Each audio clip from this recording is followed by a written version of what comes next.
하나님의 말씀은 마태복음 3장 1절에서 12절입니다.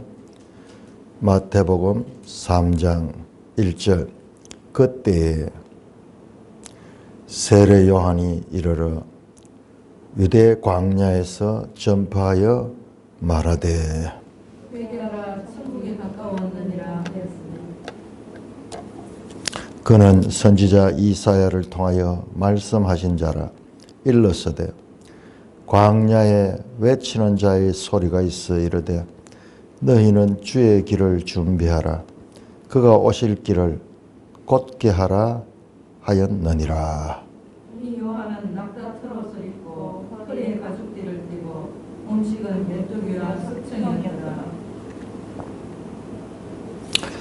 이때 예루살렘과 온 유대와 요단강 사방에서 다 그에게 나와 자기들의 죄를 자복하고 요단강에서 그에게 세례를 받더니 요한이 많은 바리새인들과 사두개인들이 세례를 베푸는 대로 오는 것을 보고 이르되 독사의 자식들아 누가 너희를 가르쳐 임박한 진노를 피하라 하더냐. 그러므로 회개에 합당한 열매를 맺고 속으로 아브라함이 우리 조상이라고 생각하지 말라. 내가 너에게 이르노니 하나님이 능히 이 돌들로도 아브라함의 자손이 되게 하시리라. 이미 도끼가 나무 뿌리에 놓였으니 좋은 열매를 맺지 아니하였나보다 지켜 불에 던져지리라. 나는 너희로 회개하게 하기 위하여 물로 세례를 베풀거니와 내 뒤에 오시는 이는 나보다 능력이 많으시니 나는 그의 신을 들기도 감당하지 못하겠노라. 그는 성령과 불로 너희에게 세례를 베푸실 것이요 손에 키를 들고 자기의 가장 마당을 정하게 하사 알곡은 모아 곳간에 들이고 죽정이는 꺼지지 않는 불에 태우시리라. 오 하나님 아버지, 은혜를 감사합니다. 오늘도 이 놀라운 하나님의 말씀으로 하루를 시작하게 하시고 깨우쳐 주시니 감사를 드립니다. 예수님 이름으로 감사하며 기도드리옵나이다. 아멘. 이제 3장부터 시작해서 이제 예수님의 사역이 본격적으로 시작됩니다. 그런데 3장 전반부는 예수님의 사역 이전에 침례 요한의 등장에 대해서 말하고 있습니다. 우리 보통 세례 요한이 되는데 뵙타이즈, 침례 요한이라고 번역하는 것이 맞습니다. 근데 우리가 침례를 안 하니까는 전부 세례 그렇게 하는데 침례 받는 것이 성경 원리예요. 합당한 거예요.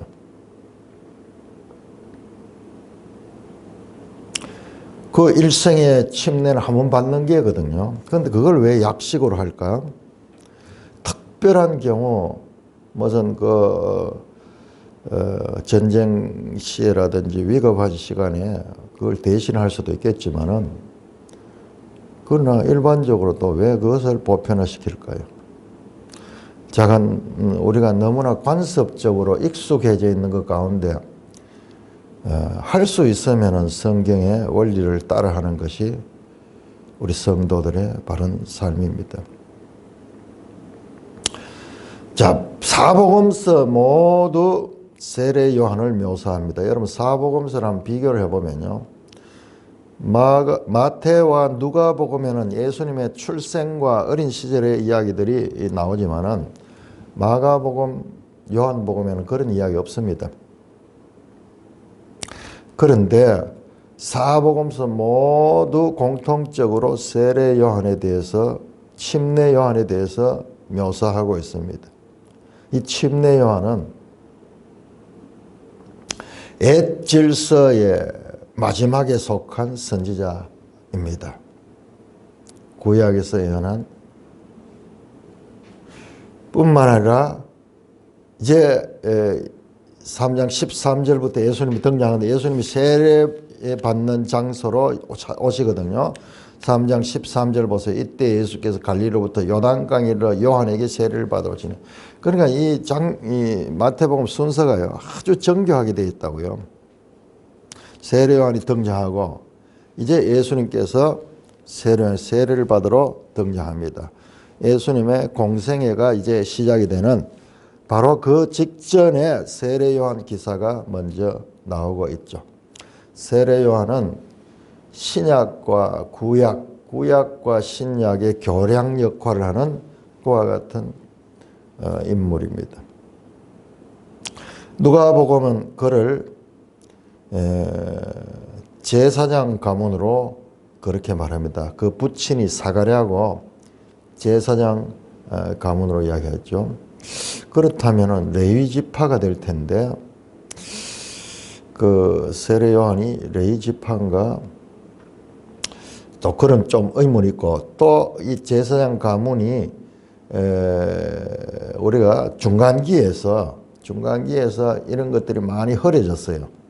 중간기에 보면은 그 이전에 오던 질서들이 많이 혼합되고 제사장직을 권력자들이 가지고 또는 성직 매매라 그러죠. 그런 게 역사 가운데서 교회가 타락하면 늘 일어나는 현상이에요.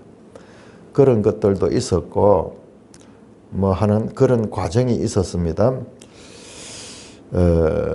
그래서 세례 요한이 자관 그 제사장 가문이어서 그 부친이 사가랴가 그 순서를 따라 가지고 성전에서 봉사하는 그 이야기 나오죠.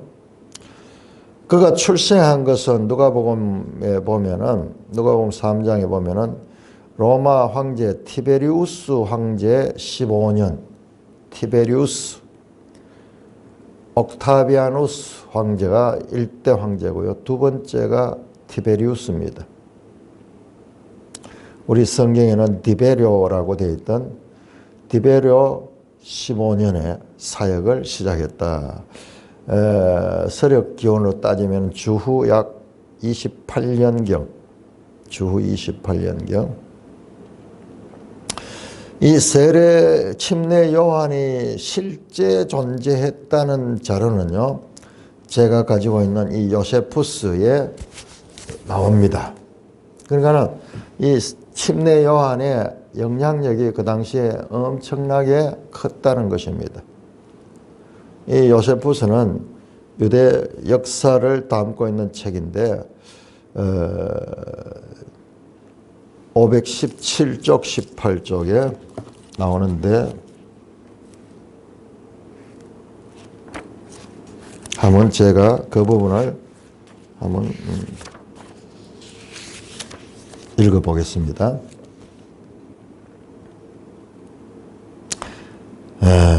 요한은 의로운 인물이었다. 그는 유대인들에게 서로 의를 행하고 살 것과 하나님 앞에서 경건하게 살 것을 강조하면서 그렇게 하고 와서 세례를 받으라고 주장했다. 의를 행하지도 않은 채 그저 죄만 씻기 위해서 세례를 받는 것은 아니라는 것이었다. 이미 의로 인해 영혼은 완전히 정결케 되었음을 믿고 이제는 몸을 정결케 하기 위해서 세례를 받는다고 생각하는 사람만이 물로 세례를 받을 수 있다는 태도였다. 요한의 말을 듣고 감동한 사람들이 구름대처럼 요한에게 몰려들었다. 여러분 보세요. 우리가 성경을 볼 때 이 5절 한번 보세요. 5절 3장 5절에 이때에 세례 요한 이때에 예루살렘과 온 유대와 요단강 사방에서 다 그에게 나왔다. 이 마가복음에도 이런 표현이 나오는데 다 나왔다. 근데 100% 나왔다 이런 뜻이기보다는요. 약간 전 나라에서 많은 사람들이 나왔다. 구름대처럼 나왔다. 요즘 젊은이들은 이걸 잘 이해를 못하는데 과거 시대에는요. 우리 어린 시절만 해도 무슨 행사가 있거나 무슨 특별한 무슨 그 공연이 있거나 이러면요. 사람들이 멀리서 구름대같이 몰려온다는 표현이 바로 그거예요. 대표적으로 이제 대통령 그 이 후보 들이 나와서 연설할 때면은 우리가 살던 동네를 지나가지고 그 밑에 큰 신천이 있는데 지금 그 있죠. 수성교 밑에 대봉교 그 밑에 그 신천가에 거기서 이제 강연을 하는데 그러면요. 대구 전 지역에서 몰려오는 거예요. 정말 구름대 끝이 사람들이 몰려와서 꽉 그만큼 그 당시로는 무슨 개인적으로 집에서 뭐 이렇게 즐길 수 있는 그런 거리가 없었기 때문에 사람들이 무슨 일이 있으면 구름대같이 몰려다녔어요. 그 요즘 사람들은 그런 면이 이해가 돼요. 우리는 참 감사하게도 이걸 이해할 수가 있어.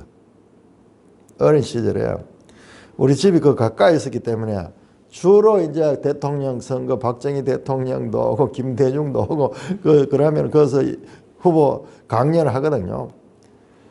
몇 시간 전부터 사람들이 몰려오기 시작해가지고 꽉 그 천변을 채웁니다. 구름대같이 몰려왔다 하는 표현을 이해할 수가 있어요. 지금 여기에 근데 그런 세월이 늘 있었어.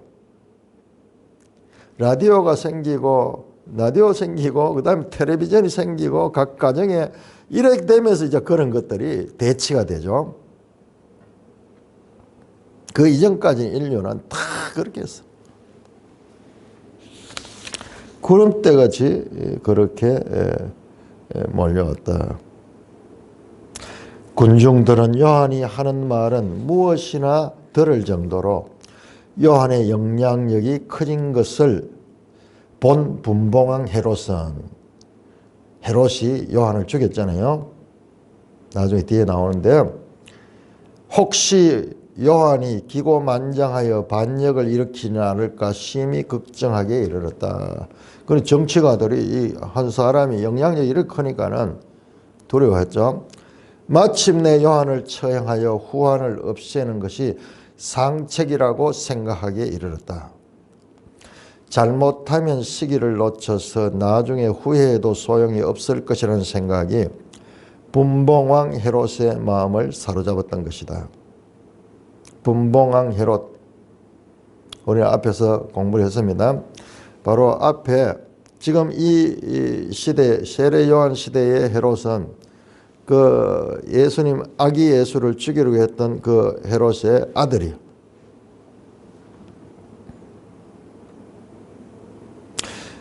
결국 분봉왕 헤롯이 의심 많은 성격 때문에 요한은 내가 앞서 언급한 마케루스 성으로 보내져 감금되었다. 마침내 그곳에 우리 성경에 안 나오는데 잡혔다 하는 것만 나오는데 그 잡힌 장소가 마케루스 성이라는 곳이에요. 거기를 지도를 보니까는 거기가 바로 이 분봉왕 헤롯이 통치하던 곳이었습니다. 자, 우리 지도 한번 볼까요?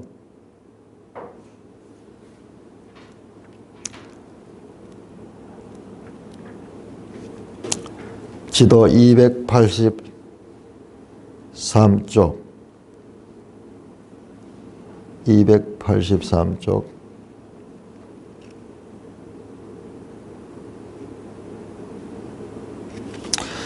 자, 헤롯 왕국의 분할이죠. 분할. 지금 이제 세례 요한이 활동하고 예수님이 이제 등장할 때 되니까는 먼저 나왔던 2장에 나왔던 그 헤롯 소위 헤롯 대왕, 헤롯 대왕이 죽은 지 세월이 한 30년 가까이 지났습니다. 그다음 지금 이 등장하는 이 헤롯은 세례 요한 시대의 헤롯은 두 번째 나오는 헤롯 안티파스가 될 거예요. 그런 나오네요. 안티파스 맞네. 헤롯 안티파 282쪽에 네 번째 나오죠. 헤롯 안티파. 헤롯 대왕의 막내 아들 헤로디아의 둘째 남편. 갈릴리와 페레아의 분봉왕 나오죠. 지도 보세요. 280만. 지금 갈릴리 지역, 우리 다음 내일부터 이제 갈릴리가 이제 중요 무대가 됩니다. 그러니까 지금 헤롯이 가문이 통치자들이 이 팔레스타인을 통치하는데 분할해서 통치하는 거예요. 그래서 분봉왕이라고 해요. 분봉왕. 헤롯의 아들들이 거기 보라색 있는 곳이 갈릴리. 그 다음에 그 아래에 보라색 있죠. 페레아 있는 쪽. 여기에 마켈라스라는 성이, 마케루스 성이 요 페레아 지역 이쪽에 어디 있더라고요. 지금 여기 지도에 안 나오죠. 그러니까는 정확하게 그가 통치하던, 마케루스 나오네요. 보세요, 여러분들. 그 페레아 부분 있죠. 제일 밑에 쪽에 보세요. 밑에 쪽에 칼리로마 옆에 마케루스가 나오죠. 야, 이런 건요, 우리가 정말 놀라운 거예요. 그냥 이렇게 지나갈 것을 따져보면은 헤롯이 통치하던 그 지역에 이 지역이 있었고 이 성이 있었다. 이게 확인되잖아요. 얼마나 이 성경이 정확한 책인가. 이러한 것들을 우리가 알 수 있는, 역사책 가운데 이렇게 정확한 책이 없어요. 그래서 우리가 성경에 대한 믿음은 목숨 걸고 믿을 수 있을 정도의 믿음이 되는 것인데, 그런데 우리가 처음에는 성경을 모르면서 그냥 믿지만요, 이제 하나님 백성이 된다면 이 말씀을 계속 알아가는 그게 기쁨이고, 그럴수록 우리의 믿음이 더 강화되는 거예요. 그런데 저 자유주의 신학자는 어떻게 합니까? 계속 안 믿는 쪽으로 그런 이야기들이 오늘날 교회 안에 완전히 지배하고 있습니다.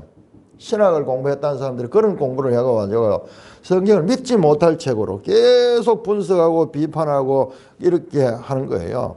특별히 이런 지명 같은 거, 이런 것들은요, 속일 수가 없거든요. 이런 일이 있었기 때문에 유대인들은 분봉왕 헤롯의 군대의 패배를 하나님의 심판이요, 헤롯에 대한 하나님의 분노의 징표라고 자, 이렇게 이런 정도로 여러분 보세요. 우리 이런 자료들이, 이 역사적인 자료들이 이 성경과 일치되고 있는 것들을 통해서 우리 하나님 말씀이 얼마나 정확한 말씀인가를 알 수가 있습니다. 자, 그때에 침례 요한이 이르러. 자, 그때에라는 장소. 지금 2장과 3장 사이에는 시간이 약 30년 정도가 흘렀습니다. 헤롯 왕이 베들레헴에 있는 아기를 두세 이하를 다 죽였던 그 왕도 죽고, 이제 시간이 지나서 그때에 5절에도 보면 이때에 자, 3장 13절에 보세요. 이때에 예수께서 갈릴리로부터 요단강에 이르렀다. 4장 1절 그때에 예수께서 성령에서 이끌었다. 이거 우리 성경을 전체를 보면은 바로 사도 바울이 갈라디아 4장 4절에서 말하는데, 때가 참에 하나님의 아들이 여자에게서 나시고 했던 그 울림으로 연결되는 거예요. 저 구약 성경부터 선자들이 예언해오던 그 때가 지금 왔다는 것이에요. 그 때가 왔다는 것을 지금 알리는 장면을 봐야 되는 거예요. 얼마나 웅장한 구속의 역사이며 얼마나 점진적으로, 그리고 지금 그 때를 강조하고 있는가, 이건 볼 수 있는 사람은 보게 되는 거예요. 그때에 새로운 사건의 시작을 알리는 시간을 알리는 그런 말씀입니다. 하나님의 구원 역사에 종말론적인 아들이 오시는 그때 먼저 누가 오느냐? 그 왕이 오기 전에 전령이 와서 그 왕의 길을 예비하듯이 침례 요한이 와서 유대 광야에서 전파했다. 자, 유대 광야. 우리 과거에 그냥 이렇게 유대 광야 피상적으로 봤는데 지금은 우리가 유대 광야가 어떤 곳인지 알 수 있잖아요. 우리 지도책 한번 볼까요? 지도책 유대 광야가 어떤 곳인가? 우리는 광야 그러면은 저 밑에 저 네게부 광야 또는 이 애굽으로 가는 그 광야만 생각하는데 유대 광야라는 것이 뭐냐 그러면요. 유대 광야가 47쪽 지도를 열어보세요. 유대 지역에 있는 광야입니다. 자, 그게 47쪽 보면은 나오죠. 유다 광야 한번 보세요. 유다 광야. 왜 푸른 포기가 보이지 않을까요? 헤로디움 정상에서 바라봤다. 헤로디움 가는 말이 나오는 걸 보면 이것도 지금 헤롯 이 시대의 지명이에요. 이 헤롯 시대의 지명. 그러니까 유다의 구릉지대와 요르단 지구대 사이에 끼어 있는 유다 광야는 요르단강 산에 노출된 지구상 지표면상의 가장 낮은 사해 표면까지 이런 거는 있어요. 제일 밑에 줄 보세요. 47쪽 제일 밑에 유다 광야를 지칭하는 히브리어는 두 가지가 있다. 흔한 용어는 미드바르. 전에 민수기 할 때에 제가 이야기했잖아요. 민수기가 미드바르예요. 미드바르 제목이. 미드바르 광야에서라는 건 뜻이에요. 미드바르는 보세요. 광야의 높은 지대를 가리키며 양치기들은 이곳에서 겨울철에 양과 염소를 방목할 수 있다. 남쪽과 동쪽에 외진 곳은 황무지 또는 사막이라는 뜻의 에시몬을 불린다. 자, 이 미드바르만 여기 나오는데 이 미드바르 말이 그때도 이야기했습니다. 미드바르 이거 쉬워요. 우리 저거로 치면은 그냥 미음 M이요.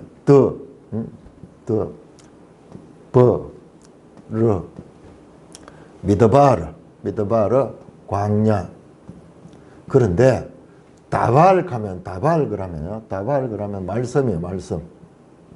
신기하죠? 광야는 어떤 곳이냐? 광야는 말씀으로 사는 곳이에요. 광야는 말씀을 듣는 곳이에요. 우리 인생의 광야도요. 하나님의 말씀이 들리는 곳이에요. 신기하죠?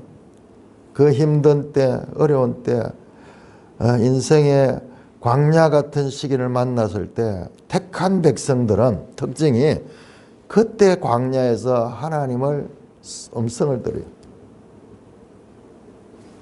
신기하죠? 자, 미드바르하고 황무지도 있고 이런 이쪽이 어디냐 그러면 이쪽이 사무엘서에 나올 때 다윗이 피해 다니던 그곳이에요. 엔게디도 있고 엔게디. 제가 어제 유튜브에서 이스라엘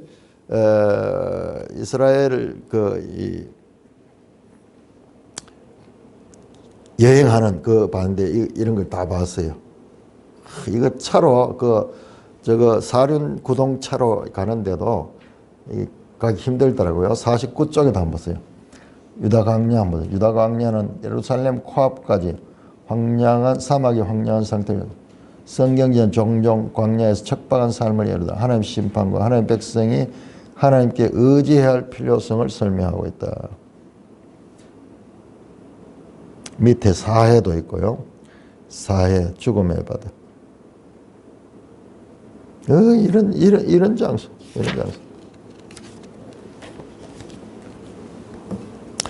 그러니까는 이 광야 위에서가 아니고 나중에 그 요단강과 또 연결이 되거든요.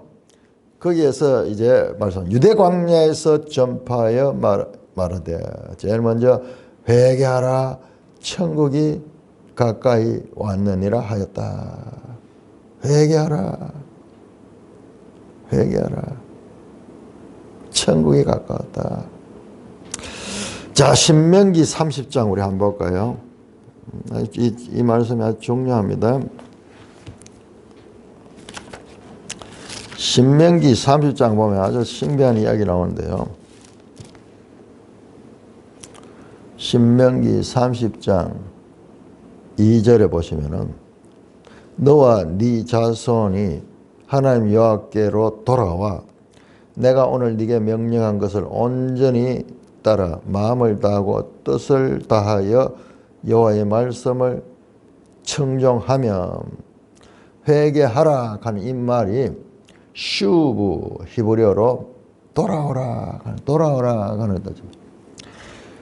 여호와께 돌아오라. 그러면 어떻게 하냐? 6절에 보니까 내 하나님 여호와께서 네 마음과 네 자손의 마음에 할례를 베푸사 너로 마음을 다하고 뜻을 다하여 네 하나님 여호와를 사랑해서 너로 생명을 얻게 할 것이다. 하나님께서 그 변화시켜 줬다는 거예요. 여호와께로 돌아오라. 천국이 왔다. 천국. 바실레이아 토 우라노스입니다. 바실레이아 토 하나님의 나라가 아니고 하늘나라, 하늘나라.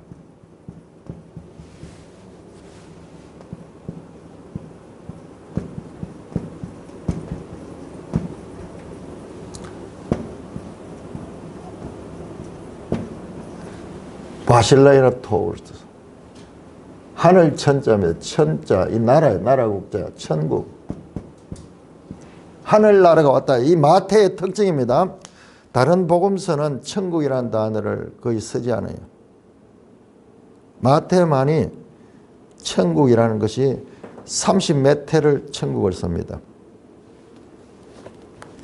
그 특징이 아마 유대인들에게 있어가 유대인들은 이 마태복음의 이 주 독자층이 독자라기보다 그 당시에는 청자죠.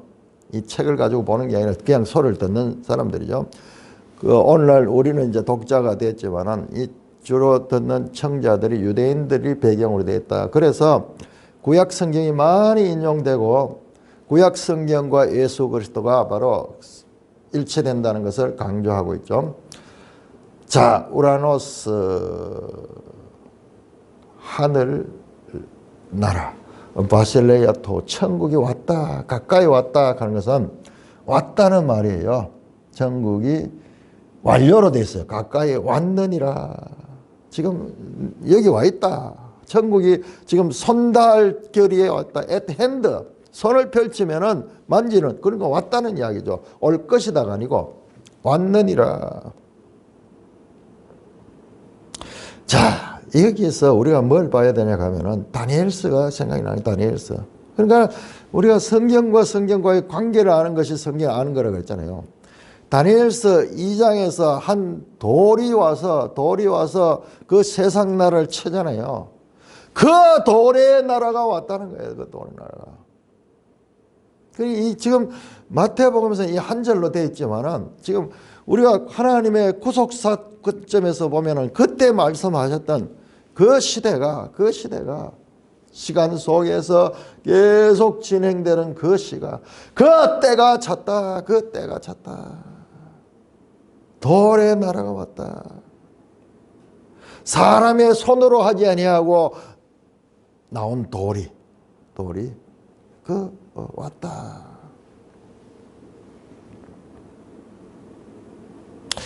이 천국이라는 단어를요, 천국이라는 단어를 구약 성경에서 다니엘서가 사용하고요. 다니엘서가. 우리 다니엘 7장 한번 볼까요?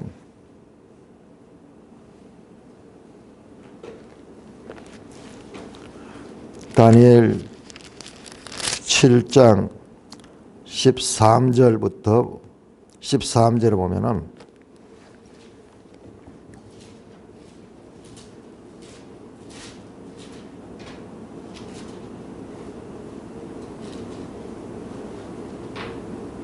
내가 또 밤 환상 중에 인자 같은 이가 하늘 구름을 타고 와서 애적부터 항상 계신에게 나아가 그 앞에 인도되며 그에게 권세와 영광과 나라를 주고 모든 백성과 나라와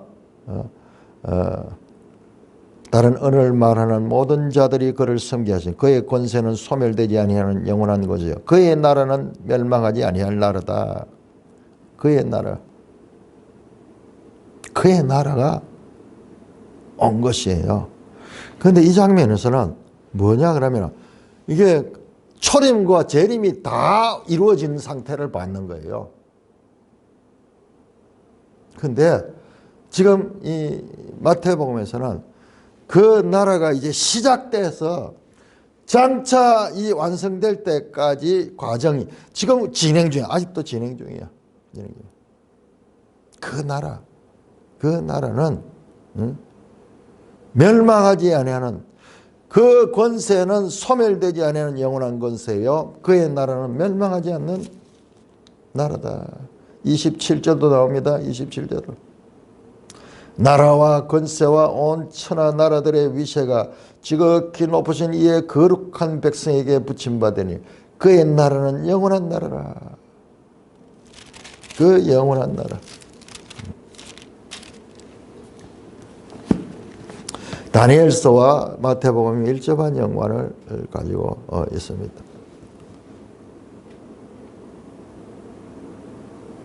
그는 선지자 이사야를 통하여 말씀하신 자라. 그가 누굽니까? 세례 요한, 침례 요한을 가리킵니다.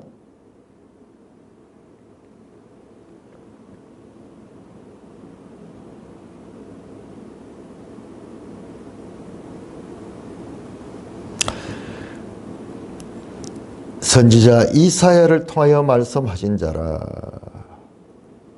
일러서되 광야에서 외치는 자의 소리가 있어 너희는 주의 길을 예비하라 준비하라 그가 오실 길을 곱게 하라 했느라. 여러분 너무너무 놀라운 이야기예요. 이 말씀이 뭐냐? 이사야 40장이에요. 이사야 40장. 여러분 이사야 40장이라는 것은요 이사야 1부 1장에서 39장 2부 40장에서 마지막 66장 우리 성경으로 치면은 구약 39권 말라기까지 끝나고 신약 이제 마태복음에서 지금 저 요한계시록까지 27권이 시작되는 바로 그 마태복음의 자리 39권 구약 성경 다음에 40번째 나오는 그 자리가 바로 마태복음 자리예요. 그런데 그 말씀을 지금 인용하여 40장을 인용하잖아요. 40장 한번 열어보세요. 이사야 40장.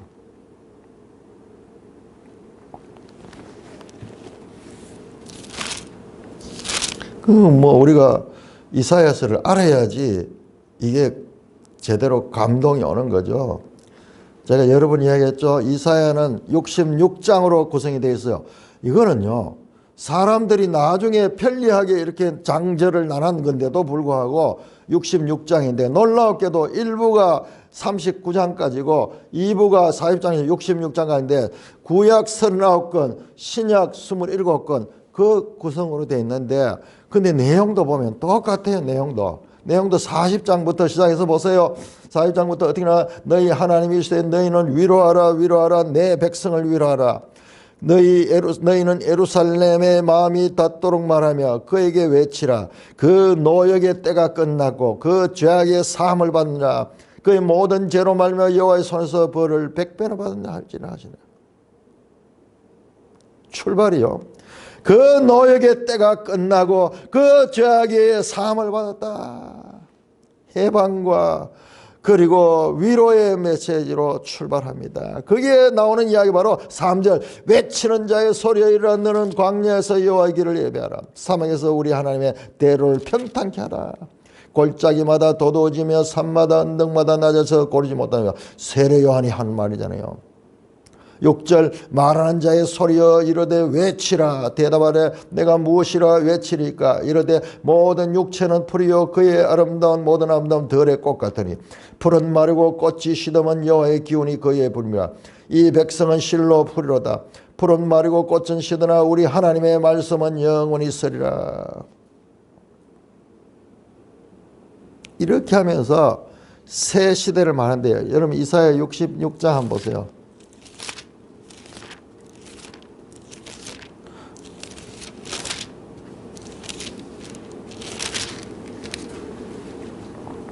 이사야 마지막 이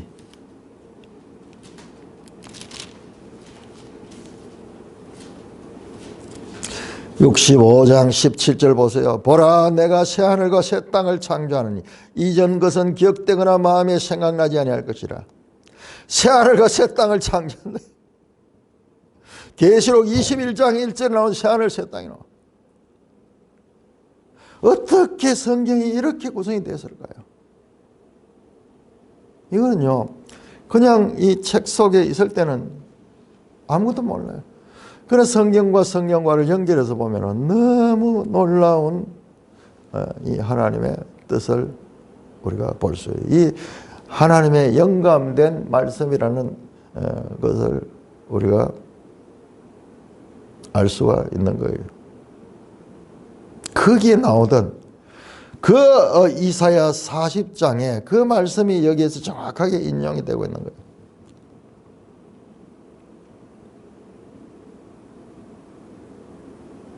너희는 주의 길을 준비하라. 그가 오실 길을 곧게 하라 하였느니라. 왕이 이제 방문하기 전에 그 길을 닦는 자, 길잡이라고 해요. 길잡이. 물러거라 그러면서 우리 그 사극 같은 데 나오죠. 왕이나 고위 이 관료들이 뭔가 이 길을 갈 적에 하던 길잡이 역할하는 역할로서 이 침례 요한이 나타났어요. 이 요한은 낙타 털 옷을 입고 허리에 가죽띠를 띠고 음식은 메뚜기와 석청이었더라. 이 광야에서 이 아이가 자랐다 그러죠. 광야에서 누가 보면 광야에서 자랐다. 준비된 나시린 같은 사람이 낙타 털 옷을 입고 허리에 가죽띠를 띠었다. 이게 유대인들은 이 복장만 봐도 떠오르는 사람이 있어. 그게 누구냐? 바로 열왕기 하 1장에 나오는 엘리야예요. 엘리야. 자, 우리 열왕기 하 1장 8절을 한번 볼까요?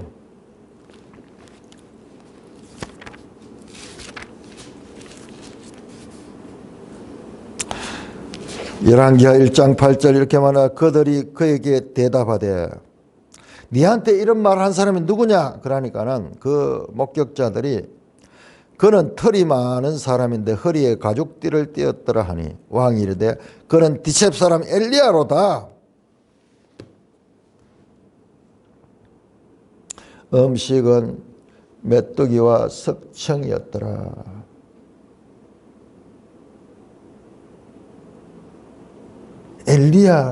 엘리야를 연상케 하는 인물이에요. 그렇다면은 이 엘리야는요, 우리 11개에 나오지만은 말라기 보세요. 말라기 구약 성경 말라기 4장 5절에 보면 보라 여호와의 크고 두려운 날이 이를 정해 내가 선지자 엘리야를 너에게 보내겠다. 아니 엘리야가 돌아가신 지가 얼마나 오래됐는데 돌아가신 지가 몇백 년이 지났는데 말라기에서 선지자 엘리야를 너에게 보내겠다 말하는 거예요. 엘리야를 보겠다. 그 말라기 선지자가 예언한 그 엘리야가 바로 세례 요한이 세례 요한. 예수님이 그걸 나중에 인정합니다. 예수님. 오리를 한 엘리야가 왔다. 세례 요한이 그 역할을 하고 있는 거예요. 그러니까 굳이 선지자를 말씀을 통하여 성취되었다 하는 그런 소위 공식 인용 구절이 아닐지라도 이 전체가 보면은 이 지금 복장 하나 자체도 엘리야를 지금 떠올리게 하잖아요.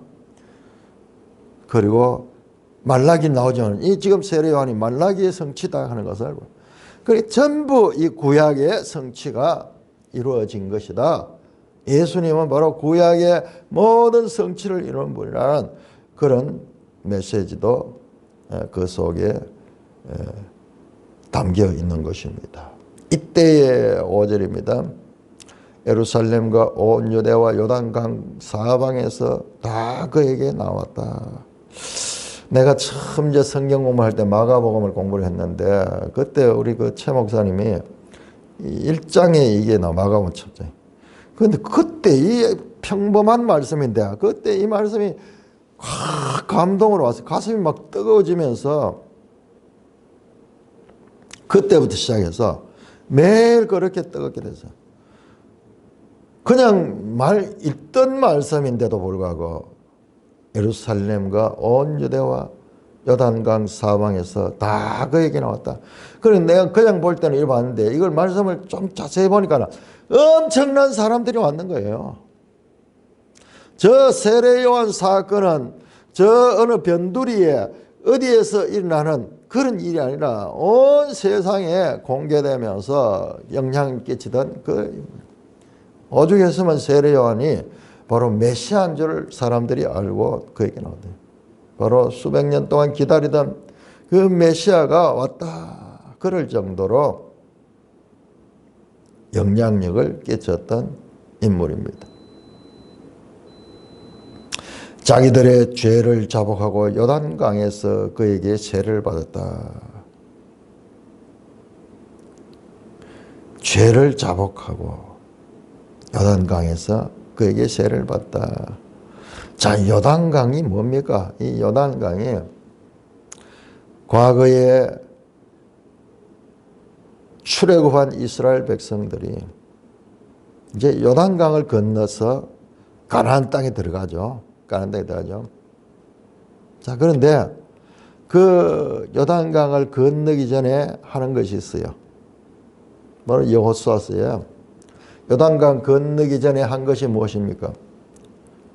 그것이 바로 할례를 행해서 할례를. 지금 가나안 땅에 들어가면 전쟁을 해야 될 사람들인데 그 전쟁 직전에 할례를 행해서 어떻게 보면 참 황당한 일이 일어나죠.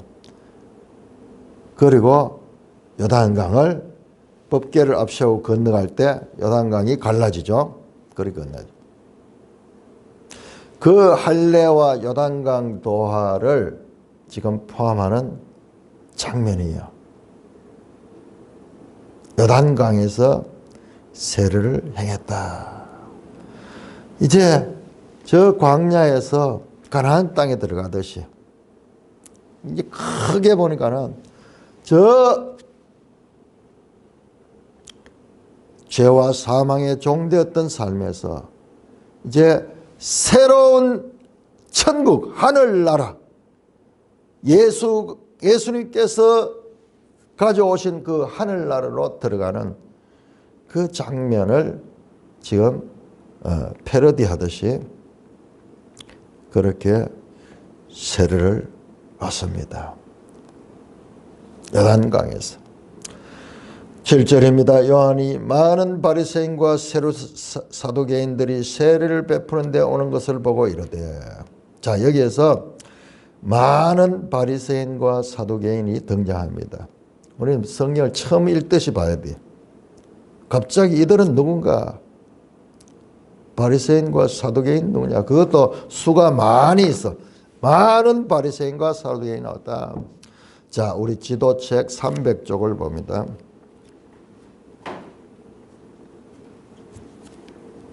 이게 전부 중간기에 등장했던 그와 같은 세력들입니다. 중간기에. 특별히 바리새인들은 보니까 요나단 시대. 그러니까는 그 하스모니안 왕조, 하스모니안 그 왕조 BC 160년에서 103년 그때 발생했는. 그런데 우리 여기서 중요하게 보는 건요. 중요하게 보는 건 이 사람들의 출발이 정말 순수하고 훌륭했다는 걸 알아야 돼. 다니엘서 그 11장에 나오는 그때 하나님의 말씀을 가리키고 그렇게 하던 지혜로운 자들이 이 사람들의 출발이었어요. 이름의 의미를 보세요. 바리새인은 성별된 사람이라는 뜻으로 다음 세 가지 의미가 일반 백성으로 스스로 성별됨, 율법 연구를 위해 스스로 성별함, 이방 풍습으로부터 스스로 성별함. 구별되게 그 혼합의 시대에 저 안티오쿠스 에피파니스 4세가 온 것을 혼합시키고 하나님의 성전을 모독할 적에 거기에 속하지 아니한 인물들이요. 그래서 보시면은 기원에 보니까 하시딤 유다 마케베오 시대의 종교적 자유를 위해 싸운 집단의 신앙적인 후예인 듯하다.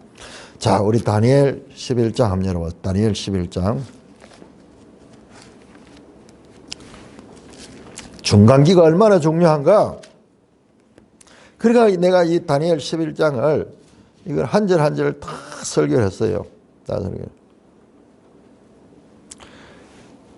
다니엘 11장 31절부터 보세요. 31절부터 군대는 그의 편에 서서 성소 곧 견고한 곳을 더럽히며 매일 드리는 제사를 폐하며 멸망하여 하는 가정한 것을 세울 것이며 이 안티오코스의 군대가 예루살렘 성전에다가 제우스 신상을 세우고 제사를 폐하고 그리고 이 성경 율법서를 불태워버리고 그렇게 할 때 32절부터 그가 또 언약을 배반하고 악행하는 자를 속임수로 타려 많은 사람을 회유해가지고 타락시켰지만 그러나 오직 자기의 하나님을 아는 백성은 강하여 용맹을 떨치다. 백성 중에 지혜로운 자들이 많은 사람을 가르칠 것이나 그들이 칼날과 불꽃에 사로잡힘과 약탈을 당하 여러 동안 몰락하리라. 이와 같은 이 박해의 시대에 그 인물들이요, 그 당시에 지혜로운 백성들, 오직 자기 하나님을 아는 백성, 강하게 용맹을 펼치며 거기에 대항했던 그 인물이요, 그 인물들이요. 여기 나오잖아요. 하시딤 유다 마카베오 시대에 종교적 자유를 위해 싸운 집단, 하시딤의 신앙의 후예인 듯하다. 사회적 구성은 유대교의 최대 종파였고 서기관과 율법학자는 하시딤의 후예일 가능성이 높다. 중산층에 속하여 주로 상인이나 무역상이 많았다.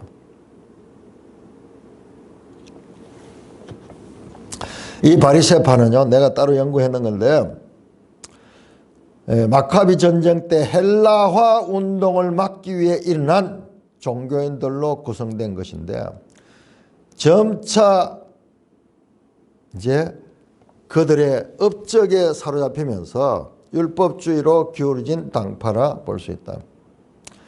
바리새파란 이름은 대서양 힐카누스 시대에 정식으로 사용됐다.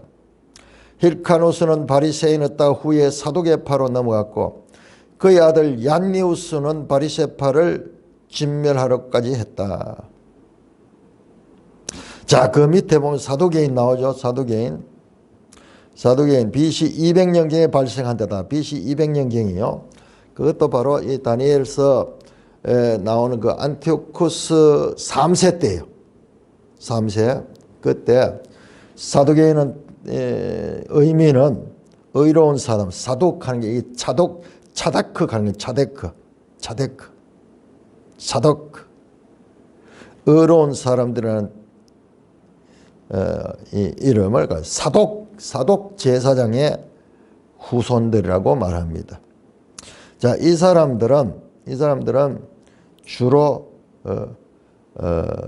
저기 보세요. 사회적 구성을 보시면은 귀족정 대제사장 계열인 부유한 모두 사두개인은 하스몬 왕조 시대 제사장의 후손들일 가능성도 많다.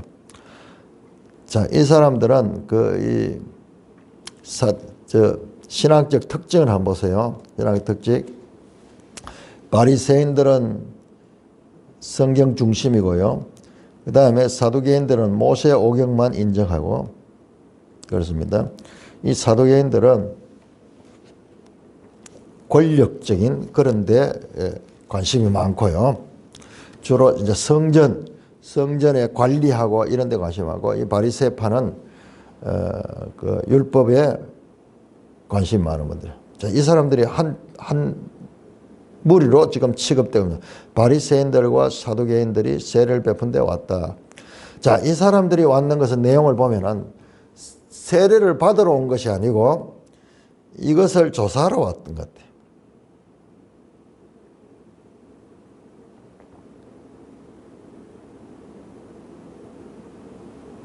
그래서 그들을 보고 세례 요한이 독사의 자식들아 그렇게 말했어요. 누가 너희를 가르쳐 임박한 진노를 펴라. 회개에 합당한 열매를 먹거라. 그 당시에 최고 권위 있는 종교인들인데 이 사람들을 향하여 이렇게 이 폭탄 선언을 하고 있습니다. 독사의 자식들아. 나중에 보면은 예수님도 이 바리새인들을 향하여, 특별히 바리새인들을 향하여 독사의 자식들아 말합니다. 12장 34절 그리고 23장 33절에 또 독사의 자식들 바리새인들을 향하여 그렇게 말합니다. 자, 우리 여기에서 바리새인에 대해서 깊이 생각해봐요. 우리의 신앙이 여러분 어떻게 보면 바리새파만큼 순수한 신앙을 가진 자들이 없었습니다. 출발부터. 그렇지만은 시간이 지나면서 바리새인들이 율법주의화되면서 또한 기득권자들이 되면서 종교적인 엘리트들이 되면서 하나님 뜻에서 멀어질 수 있다는 것이에요. 오늘날 교회 안에 오래 넘은 중직자들이 이런 데 빠질 수 있는 위험성이 있다는 것입니다. 그들을 향하여 지금 독서를 품습니다. 회개에 합당한 열매를 맺으라. 그리고 속으로 아브라함이 우리 조상이라고 생각하지 마라. 내가 너에게는 하나님이 능히 이 돌들로 아브라함 자손이 되게 하리라. 이들은요 종교적 전통을 중요시하고 우리는 아브라함의 후손이다. 다윗과 아브라함 후손, 이걸 자랑하고 있는데 그런 생각하지 마라. 하나님이 능히 이 돌들로도 아브라함 자손이 되게 하신다. 돌? 갑자기 왜 돌이 나올까요? 여러분 다니엘 2장에 나오는 그 돌의 나라,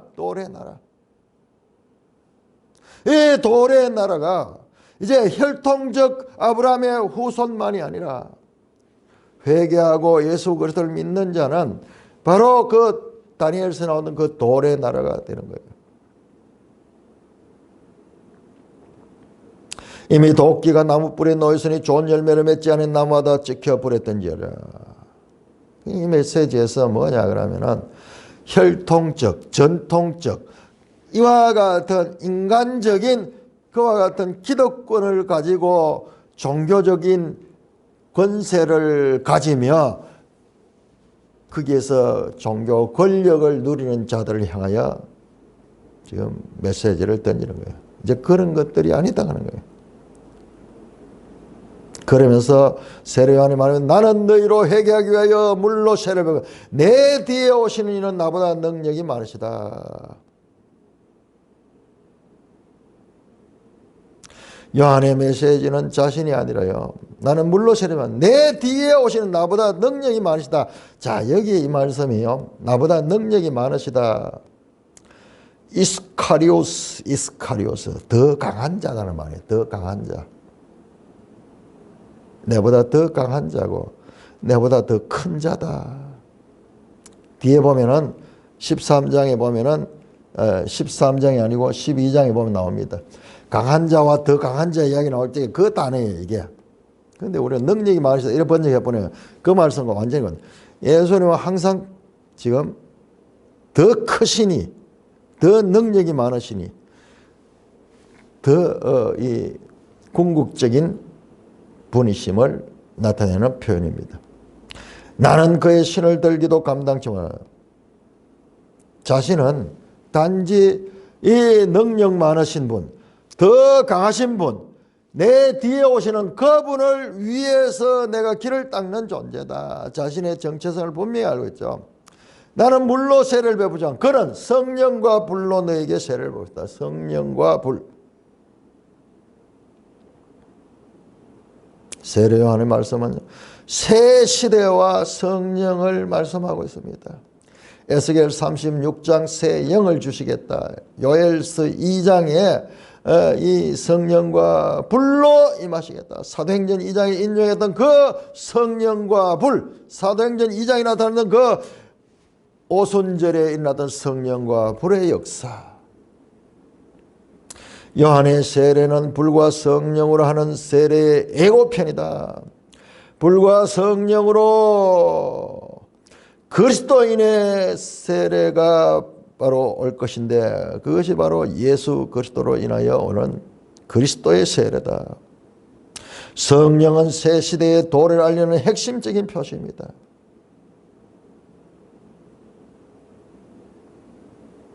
손에 키를 들고 자기 타작마당을 정하서 알고 본 곳간에 모고 죽정이는 끄지 않는 불에 태우시다.